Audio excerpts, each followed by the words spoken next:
ያንን ደፋርና ጀግና ወጣት ፊት ለፊት ይዛችሁልኝ ነው ብሎ አዘዘ። ወታደሮቹም በየቦታው ተሰማርተው አሚርን ፍለጋ ሄዱ። ከትንሽ ቆይታ በኋላም ወደ ንጉሱ ጋር ተመልሰው አሚርን አላገኘነው፣ መስጂድ ውስጥ ይህንን ጀግንነት ያደርጋል ተብሎ የማይታሰብ ወጣት ነው ያለው አሉት። ንጉሱም እሱንም ቢሆን ይዛችሁልኝ ነው ለምን ጥላችሁት መጣችሁ ብሎ ተቆጣቸው።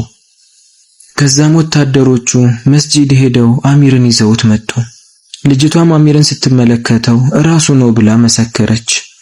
ንጉሱም አላህ አንተን ሰበብ አድርጎልን ይህንን አስቸጋሪና አስፈሪ እባብ ማስወገድ ችለናል አለው። ለዚህ ቀና ስራህና ጀግንነትህ ልጄን እድርሃለሁ፣ ከኛው ጋርም እዚህ ቤተ መንግስት ውስጥ መኖር ትችላለህ አለው። አሚርም በሰራው መልካም ስራ ይህንን በማግኘቱ በጣም ደስ አለው። ልጅቷም ይህንን ስትሰማ በጣም ተደሰተች። አባትየውም ሰርጋቸውን እዛው ቤተ መንግስት ውስጥ አደረገላቸው። አሚርም ትንሽን ስራ ሰርቶ አላህ በዚህ ትልቅ ውለታን ስለዋለለት በጣም ደስ አለው። በዚህ በኩል ደግሞ አማር ወንድሙ የተከለው ዛፍ በደንብ እያበበና አረንጓዴ መሆኑን ሲመለከት ወንድሙ ጥሩ ደረጃ ላይ እንዳለ አወቀ። ልቡም ተረጋጋ። አንድ ቀንም አሚር ወደ ጫካ ወጥቶ አደን ለማደን ይወስናል። ንጉሱም ይህንን በሰማ ጊዜ ወደ አደን ስትወጣ ብዙ አትራቅ፣ አንድ ኮረብታ ላይ ኃይለኛ የሆነ ደጋሚ አለ። እሱ የሚሰራው ሲህርና ድግምት በጣም ኃይለኛ ነው፣ ሰዎችን ይጎዳል። ለዛም እሱ ጋር ደፍሮ የሚቀርብ ሰው የለም፣ ወደዛ እንዳትቀርብ ብሎ ያስጠነቅቀዋል። አሚርም የንጉሱን ንግግር ሲሰማ እሺ ብዙ አልርቅም ይለዋል። ከዛም ፈረሱ ላይ ወጥቶ ወደ ጫካው መግባት ጀመረ። በውስጡም ይሄ ደጋሚ ምን ያህል ኃይለኛ ቢሆን ነው ሰዎችን ያስጨነቀው ብሎ አሰበ። ወደሱ ጋርም ሄዶ ሊመለከተውም ፈለገ። ኢንሻአላህ ምንም አያደርገኝም፣ ቢያየኝ እንኳን የያዝኩት ፈረስ ፈጣን ስለሆነ ወዲያውኑ መለሳለሁ ይላል። ከዛም ወደ ኮረብታው ላይ ሲወጣ የደጋሚውን ቤት ተመለከተ። ቦታው ለጥ ያለ ሜዳ ስለነበር መደበቂያን አላገኘም። ወዲያውኑም ያ መጥፎ ደጋሚ አሚርን ተመለከተው። ይሄ ሰውዬ በድፍረት ፈረሱን እና መሳሪያውን ይዞ ወደኔ መጣው ሊገለኝ ነው ብሎም አሰበ። ወዲያው አሚር ላይ ድግምት ሰራበትና ከነፈረሱ እንዲወድቅ አደረገ። አሚርም ራሱን ስቶ መሬት ላይ ወደቀ። ደጋሚውም አሚር እንደወደቀ ጥሎት ወደ ውስጥ ገባ።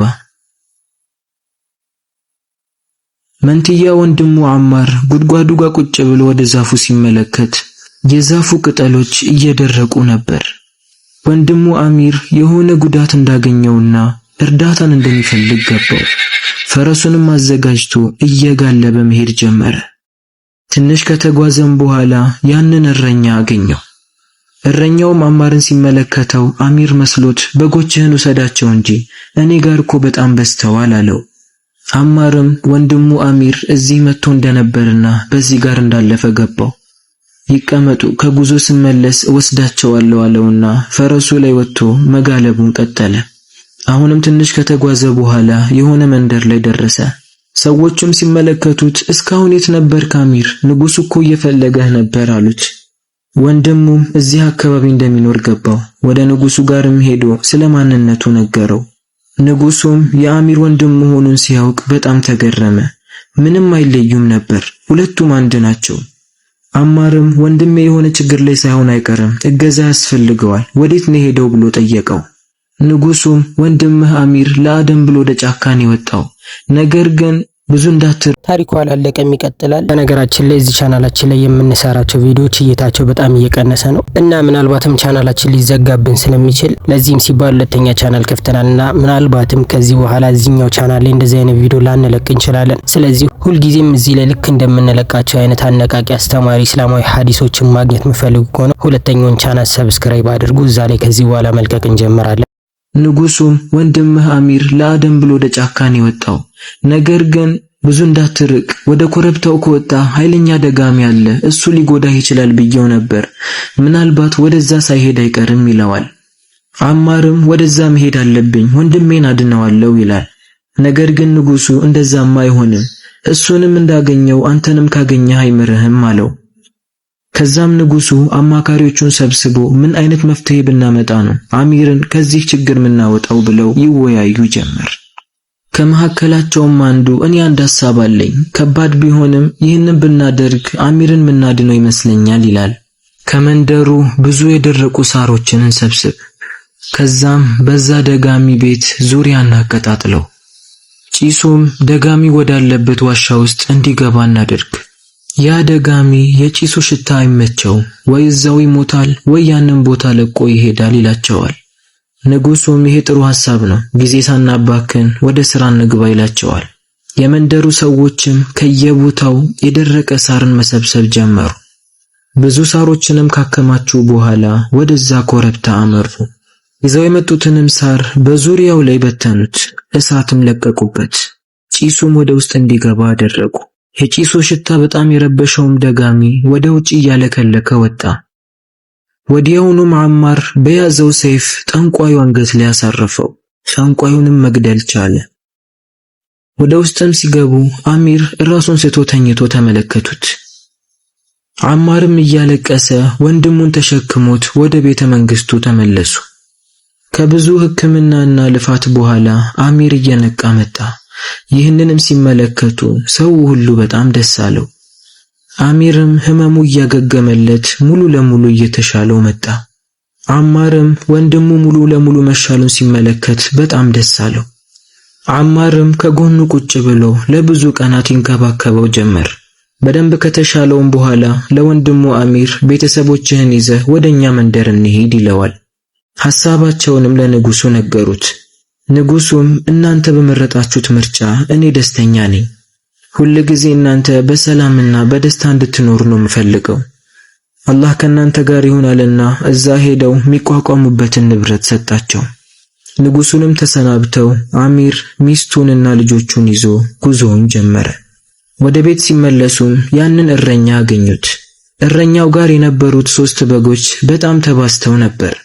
እነዛ በጎቹንም ከእረኛው ተቀብሎ ወደ መንደራቸው ተመለሱ። አሚርም ከወንድሙ ጎን ቤቱን ሰራ። በስተመጨረሻም ከብዙ ልፋትና ድካም በኋላ ከወንድሙ ጋር በደስታና በሰላም በመገናኘቱ በጣም ደስ አለው። ሁለቱም ወንድማማቾች ቤታቸውን አንድ ቦታ ሰርተው በሰላም መኖር ጀመሩ። ይሄ ታሪክ እውነት የተከሰተ ላይሆን ይችላል። ነገር ግን በዱንያ ላይ ወንድምነትን የመሰለ ትልቅ ጸጋ እንደሌለ ያሳየናል። ወንድም ሲባል በስጋ ብቻ ላይሆን ይችላል። በእስልምና ያገኘነው የሚጠቅመን የሆነ ጓደኛም ለኛ ወንድማችን ነው። በዱንያ ላይ ስንሳሳት፣ ከመንገድ ስንስት የሚያስተካክለን፣ ወደ እውነተኛው መንገድ የሚጠራን የሆነ ወንድም ሊኖረን ይገባል። አላህ እንደዚህ አይነት ወንድም ይስጠን። የቂያማ ቀንም አይነል ሙተሐቢነ ፊየ ለኔ ብለው በዱንያ ላይ የተዋደዱ ወንድሞች የት አሉ? ወደዚህ ጥሯቸው ብሎ አላህ Subhanahu Wa Ta'ala ፀሐይ ስንዝር ቀርባ ሰዎችን በስራቸው በምታጠምቅበት ጊዜ እነዛ በዱንያ ላይ ለአላህ ብለው የተዋደዱት በሱ ጥላ ስር ይሆናሉ። አላህ ከነሱ ያድርገን። ነብዩ ሙሐመድ ሰለላሁ ዐለይሂ ወሰለም እና ባልደረቦቻቸው ከመካ ወደ መዲና በተሰደዱ ጊዜ አብዛኞቹ ሙሃጂሮች ንብረታቸውን፣ ቤታቸውንና ሀብታቸውን መካ ላይ ጥለው ባዶ እጃቸውን ነበር የመጡት። መዲና ሲደርሱ መጠለያና የሚበሉት ምግብ አልነበራቸውም። በዚህ ወቅት ነብዩ ሰለላሁ ዐለይሂ ወሰለም በመዲና ሰዎች ወይም አንሳሮችና ከመካ በመጡት ሙሃጂሮች መካከል የወንድማማችነት ውል መሰረቱ። ይህም አንድ የመዲና ሰው አንድ የመካ ሰውን እንደ እውነተኛ ወንድሙ አድርጎ እንዲቀበልና ንብረቱን እንዲያካፍሉ የሚያዝ ነበር። የሰዓድ ቢን አረቢያ እና የአብዱራህማን ቢን አውፍ ታሪክ። ከነዚህ ወንድማማቾች መካከል እጅግ የሚጠቀሰው የሰዓድ ቢን አረቢያ ማለትም የመዲናው ሰው እና የአብዱራህማን ቢን አውፍ የመካው ሰው ታሪክ ነው። ሰዓድ በመኪና ካሉ ባለ ሀብቶች አንዱ ነበር። ነብዩ ሰለላሁ ዐለይሂ ወሰለም ከአብዱራህማን ጋር ወንድማማች ባደረጓቸው ጊዜ ሰዓድ ለወንድሙ ለአብዱራህማን እንዲህ አለው፣ ወንድሜ ሆይ እኔ በመዲና ካሉ ሰዎች ሁሉ ባለ ሀብት ነኝ። ካለኝ ሀብትና ንብረት ሁሉ ግማሹን ላካፍልህ። 2 የአትክልት ቦታዎች አሉኝ። አንተ የተሻለውን መርጠህ ውሰድ። ይህ ቅንነትና መስዋዕትነት በታሪክ ታይቶ የማይታወቅ ነበር። ሰዓድ ይህን ያለው በግዴታ ሳይሆን ለወንድሙ ካለው እውነተኛ ፍቅርና አላህን ደስ ለማሰኘት ካለው ፍላጎት የተነሳ ነው። በሌላ በኩል ደግሞ አብዱራህማን ቢን አውፍ የወንድሙን ልግስና ሲመለከት ሁሉንም ስጠኝ አላለም። ይልቁንም በእስልምና ውስጥ ያለውን ክብርና በራስ መተማመን የሚያሳይ ድንቅ ምላሽ ሰጠ። እንዲህም አለው፣ አላህ በሀብትህና በቤተሰብህ ላይ በረካውን ያወርድልህ። እኔ ያንተን ሀብት አልፈልግም፣ ነገር ግን ወደ ገበያ የሚወስደውን መንገድ ብቻ አሳየኝ። አብዱራህማን ወደ ገበያ ሄዶ ንግድ ጀመረ። ብዙም ሳይቆይ በራሱ ጥረት በመዲና ካሉ ትልልቅ ባለሀብቶች አንዱ ለመሆን በቃ። ከዚህ ታሪክ የምናገኛቸው ትምህርቶች፣ እውነተኛ መስዋዕትነት። አንሳሮች የነበራቸውን ነገር ሁሉ ለወንድሞቻቸው ለማካፈል ወደ ኋላ አላሉም። ቁርአን ስለነሱ እንዲህ ይላል፣ እነሱም የራሳቸው ችግር ቢኖርባቸውም እንኳን በነፍሶቻቸው ላይ ለሌሎች ቅድሚያ ይሰጣሉ። ሁለተኛ፣ የወንድማማችነት ጥንካሬ። በእስልምና ወንድማማችነት ከደም ትስስር በላይ ነው። በእምነት የተሳሰረ ወንድም እንደ ስጋ ወንድም ነው፣ እንዲያውም ይበልጣል። ሶስተኛ፣ ስራ መውደድና ክብር። አብዱራህማን ቢን አውፍ የወንድሙን እርዳታ በምስጋና አልፎ ራሱ ሰርቶ ለመለወጥ መነሳቱ አንድ ሙስሊም ሰርቶ ማግኘት እንዳለበትና በሰው እጅ ላይ መታመን እንደሌለበት ያስተምረናል። አራተኛ፣ መተጋገዝ። ችግር ላይ የወደቁ ወንድሞችን መደገፍ የኢማን መገለጫ መሆኑን ያሳያል። ከዚህ በኋላ እዚህ ቻናላችን ላይ እንደዚህ አይነት ምርጥ ታሪኮችን ብቻ ለመልቀቅ አስበናል።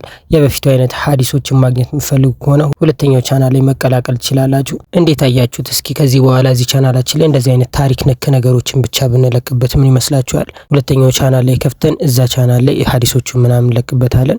እናንተም ያኛውን ቻናል መቀላቀላችሁን አትርሱ። ከዚህ በኋላ ግን እዚህ ቻናላችን ላይ የተለያዩ ምርጥ ታሪኮችን እንለቅበታለን።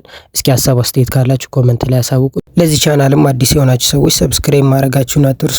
የሁለተኛውን ቻናል ሊንክ እና የቴሌግራም ሊንካችንን ኮመንት ላይ ፒን አደርግላችኋለሁ። ገብታችሁ ፎሎ አድርጉ።